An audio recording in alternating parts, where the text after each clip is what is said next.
한 번 구원은 영원한 구원인가? 데이빗 바슨. 한 번 구원은 영원한 구원인가? 라는 저의 책에 대해 말하고자 합니다. 한 번 구원은 영원한 구원이다. 라는 동일한 출판사의 책이 있습니다. 저의 친구 R.T. 캔덜 박사님이 쓴 책입니다. 하지만 이 부분에 있어서 저와 견해가 다릅니다. 많은 사람들이 이렇게 물어봅니다. 제가 구원을 이룰 수 있나요?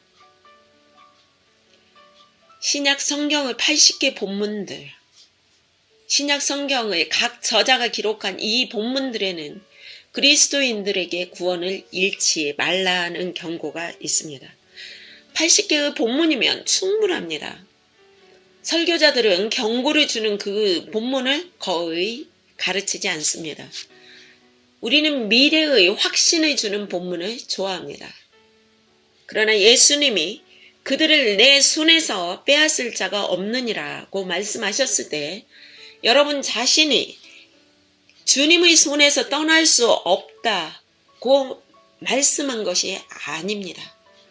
원래 성경에는 장과 절수가 없었습니다. 성경의 의미를 알려면 문맥을 알아야만 합니다. 문맥을 읽어야만 합니다. 어떤 교리를 증명하려고 한 구절만 떼어나면 절대 안 됩니다. 문맥에 맞게 그 구절을 사용해야 합니다.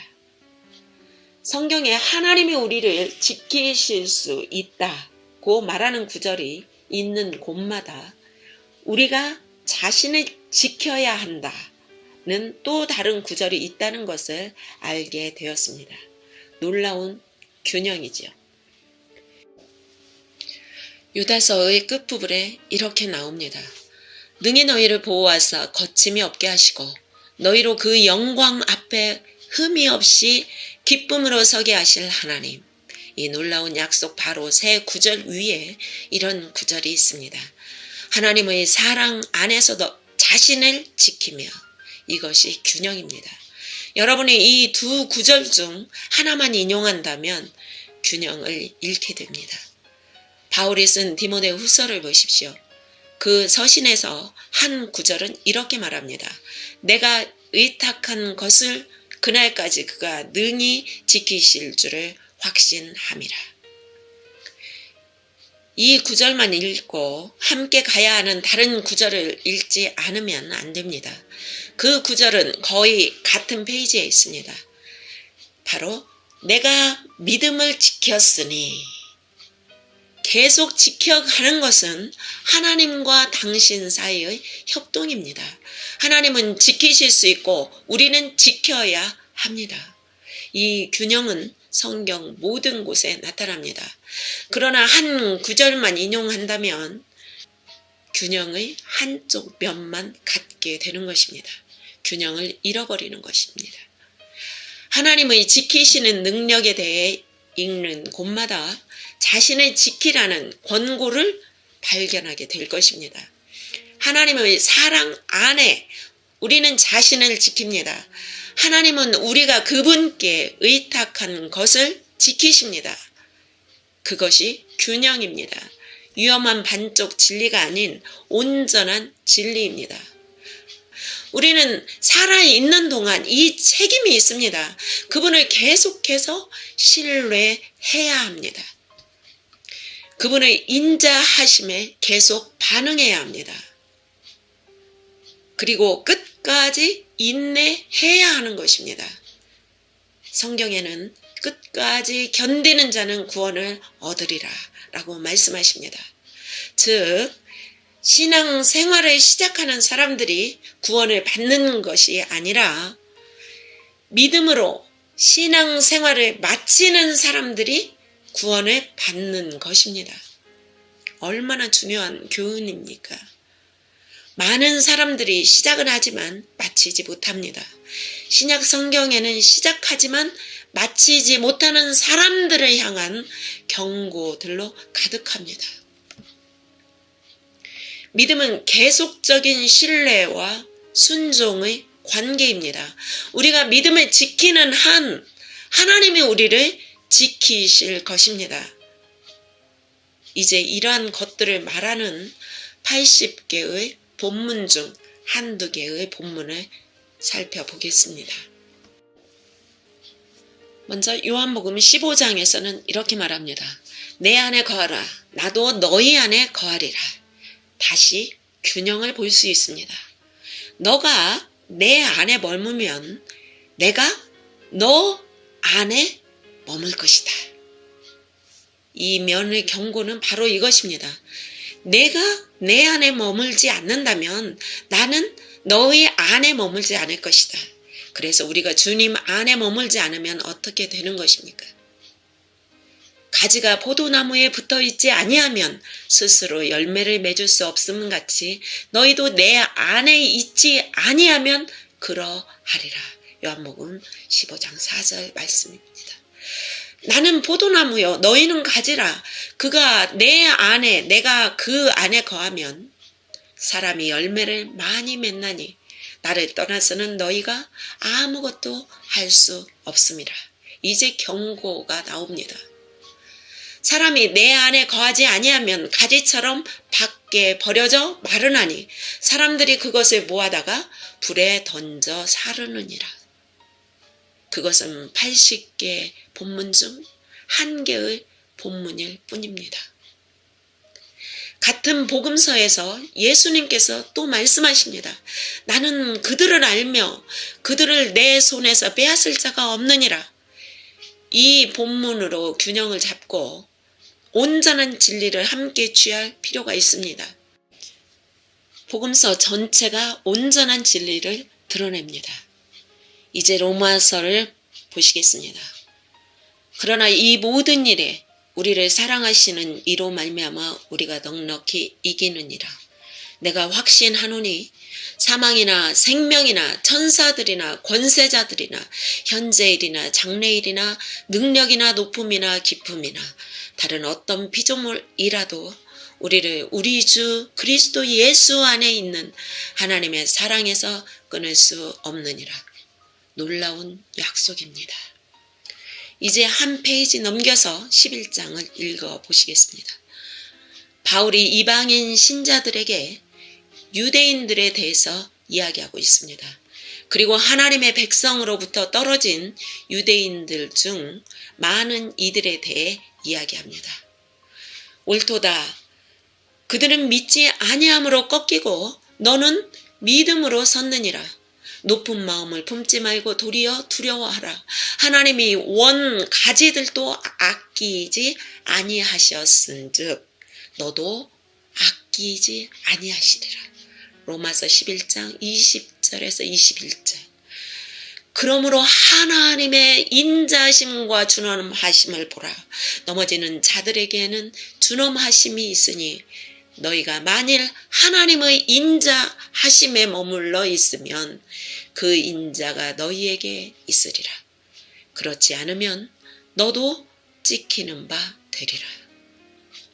바울은 예수님을 믿는 이방인 신자들에게 유대인들에 대해 말하고 있습니다. 그들은 꺾였습니다. 그러나 그것으로 교만하거나 안전하다고 생각하지 마십시오. 왜냐하면 하나님이 그들을 다루셨던 것과 같은 방식으로 여러분을 다루실 것이기 때문입니다. 그분은 동일하신 하나님이십니다. 하나님의 인자하심에 머물러 있지 않으면 여러분도 찍히게 될 것입니다. 저는 이러한 단어들을 왜곡할 수 없다고 생각합니다. 단 한 가지 의미만 가지고 있습니다. 그 의미는 만약 우리가 하나님을 지속적으로 신뢰하지 않는다면 우리가 유대인들보다 더 안전한 것이 아니라는 것입니다.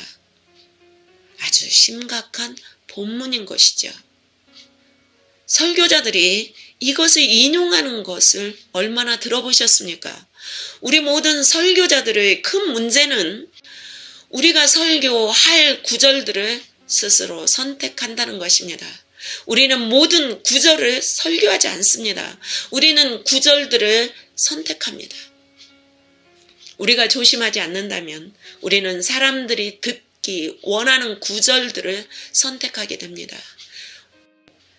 오직 유안해 주는 구절들, 그리고 다른 것, 경고에 대해서는 침묵합니다. 저는 우리가 성경 전체를 설교해야 한다고 믿습니다. 저는 우리가 하나님의 온전한 말씀을 설교해야 한다고 믿습니다. 하나님의 모든 뜻을 설교해야 한다고 믿습니다. 바울은 에베소 장로들에게 말했습니다. 내가 여러분에게 어떻게 가르쳤는지를 여러분은 압니다. 하나님의 뜻을 다 여러분에게 전하였습니다. 성경에는 우리가 무시하는 경고들이 계속해서 나오고 있습니다. 에이, 목사님, 겁주려고 하시는 거죠? 네, 맞습니다. 주를 경외하는 것이 지혜의 근본이기 때문입니다. 주를 경외하는 것은 구약에만 있는 것이 아니라 신약에도 있는 것입니다. 계속해서 하나님을 경외하라고 나옵니다. 왜 주님을 경외해야 합니까? 그 대답은 지옥입니다. 제가 지옥에 대한 책을 썼을 때 저는 그 책에서 지옥이 두렵다고 말했습니다. 저는 이렇게 말하는 설교자가 아닙니다.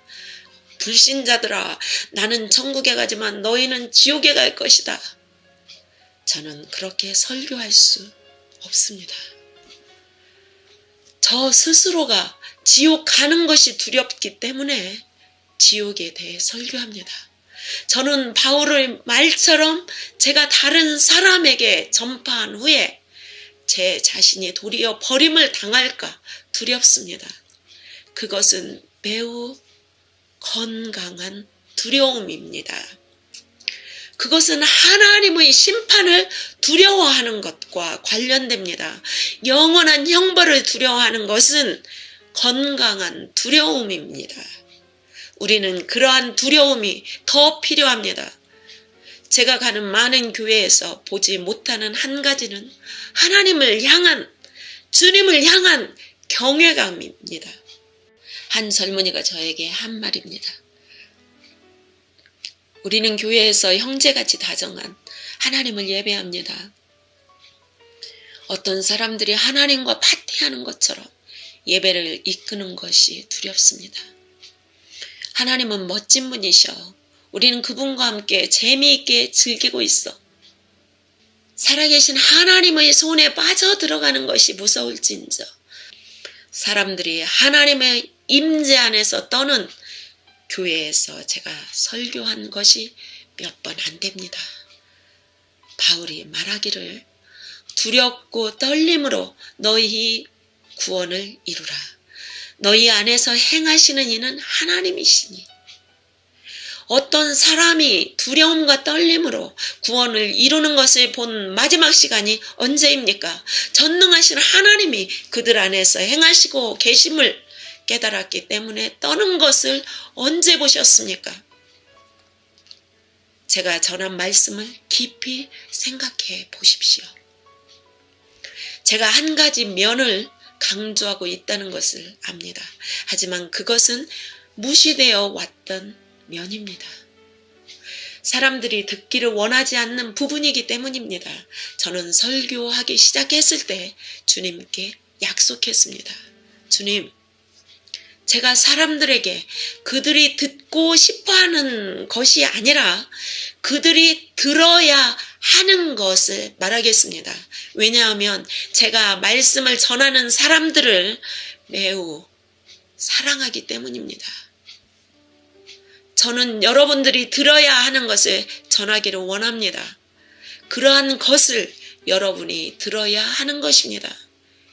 인생의 순례길의 끝에서도 길에서 벗어날 수 있습니다. 아마도 여러분이 저의 나이 81살인데 그 나이가 될 때 갑절로 조심해야 합니다. 여러분이 이루어 온 것이 다 헛되지 않도록 길을 벗어나지 않고 승리 가운데 마칠 수 있도록 말입니다. 저는 대다수의 복음주의 설교자들이 제가 오늘 밤 전하는 것을 설교하지 않아서 너무 유감스럽습니다. 제가 말했다고 해서 그냥 믿지 마십시오. 오늘 집에 가서 하나님의 말씀을 공부하십시오. 성경으로 가서 제가 말한 것이 있는지 찾아보십시오. 그리고 사람들에게 가서 성경이 말하는 것, 하나님의 말씀이 말하는 바를 전하십시오.